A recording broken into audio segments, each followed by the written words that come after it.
I want to welcome you all into a year long journey of discovering the treasures of a beautiful book by Dr. Clarissa Pinkola Estes, Women Who Run with the Wolves. This is a year long program where we will meet twice a month on Zoom video calls for men and women who are from the South Asian subcontinent and can be attended from any part of the globe.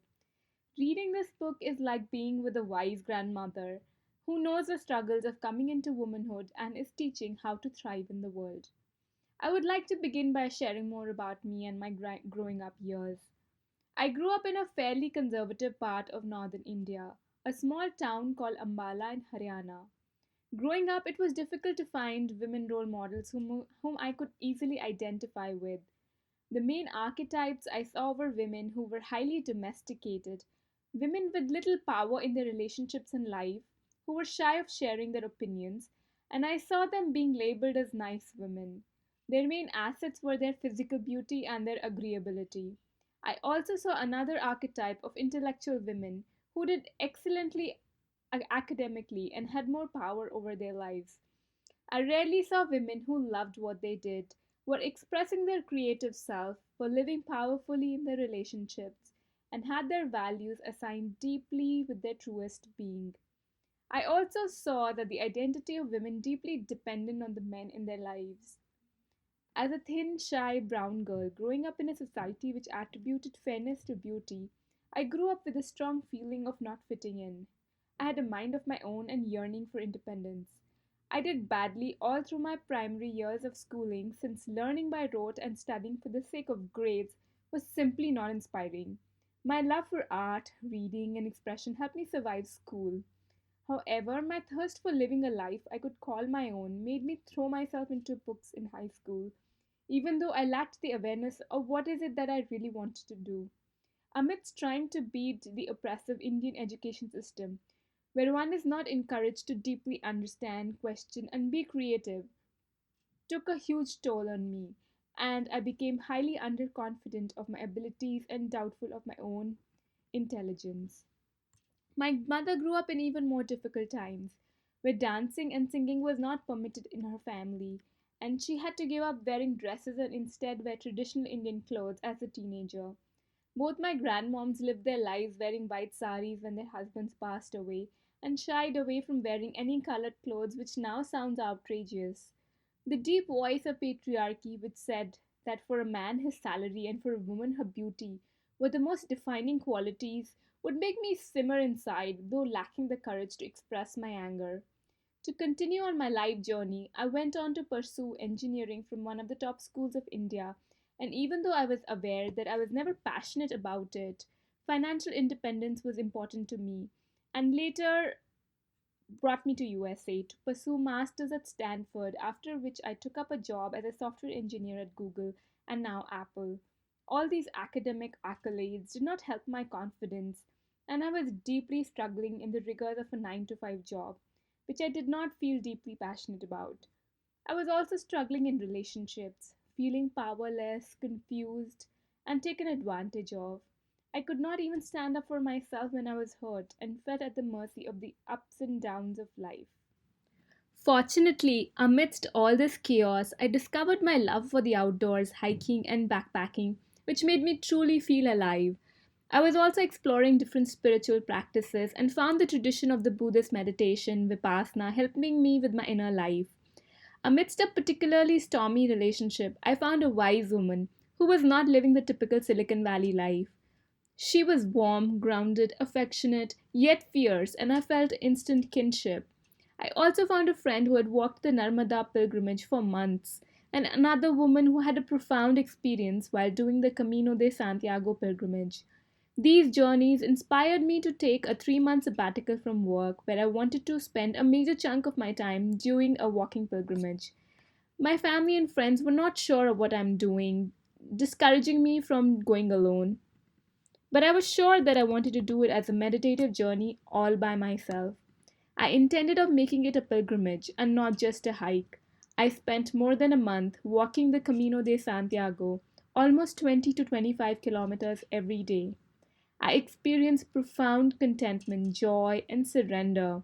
It was a solo walk, where I was drinking in the beauty of Mother Earth and surrendering each day in its lap, practicing generosity in small ways I could, connecting to people and listening to their stories. I was walking in rain and in sunshine, through mountains and forests, farms and cities, and experienced deep connection and generosity from strangers, which I would usually starve for. I would usually walk alone during the day and join a group for dinner, sharing the stories of our lives. After finishing the walk, I spent time with my family in India on a short but powerful meditation retreat and traveled to the highest part of Himalayas, a part which was wild and pristine. After coming back from there, I felt I had touched aliveness and groundedness in me which I had never experienced before. I ended the sabbatical with the feeling of being so strongly in my body and glowing with confidence as I had never experienced before.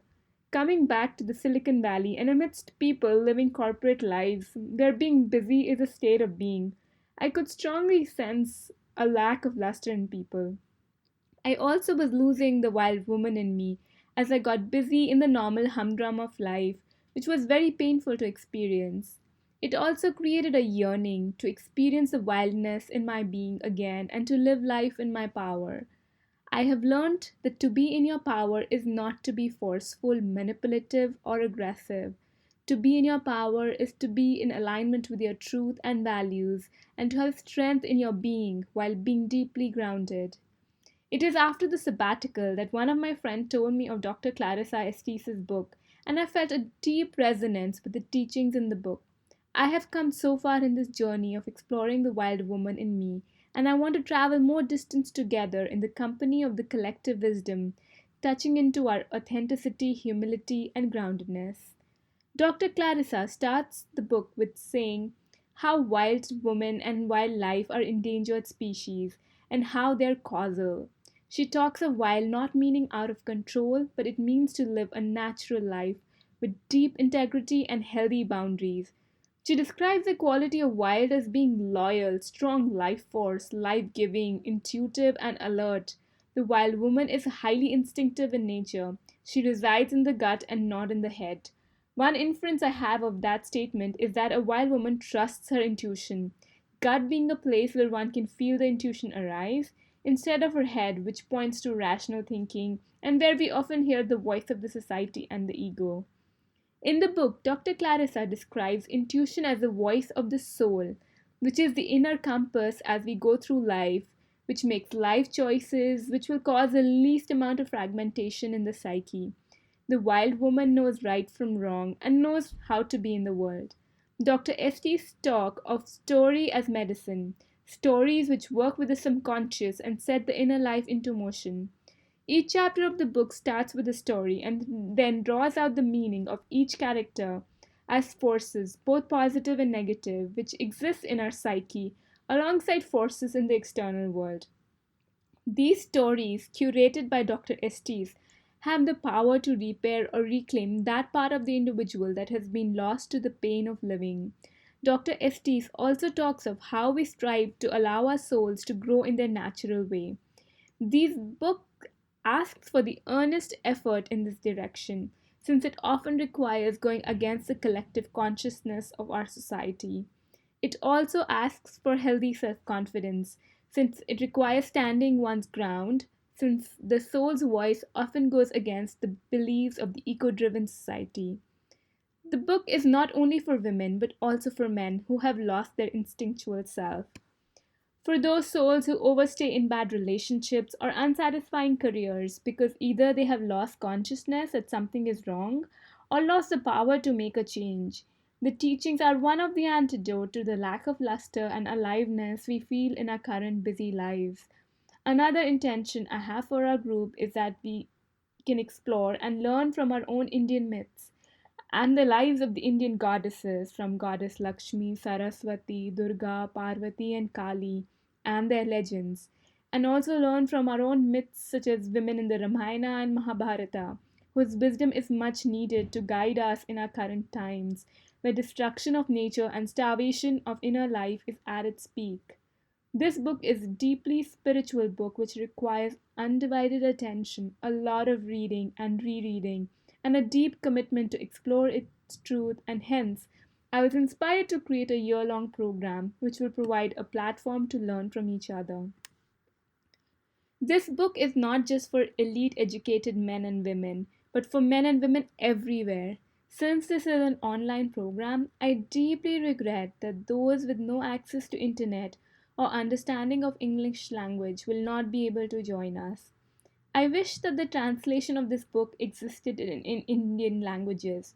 The closest word I could find to wild women is in Indian language is jugni, meaning female firefly. In spiritual poetry, jugni means the spirit of life or essence of life. Another word which reminds me of the wild women's essence is pataka gudi, made famous by the song of the same name. May the collective wisdom of this group help in liberation of all beings everywhere. I would like to close with words from the book. The doors to the world of the wild self are few but precious.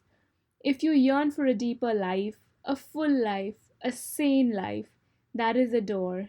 If you love the sky and the water so much that you almost cannot bear, that is a door. If you have a deep scar, that is a door. If you have an old story, that is a door. Thank you for listening.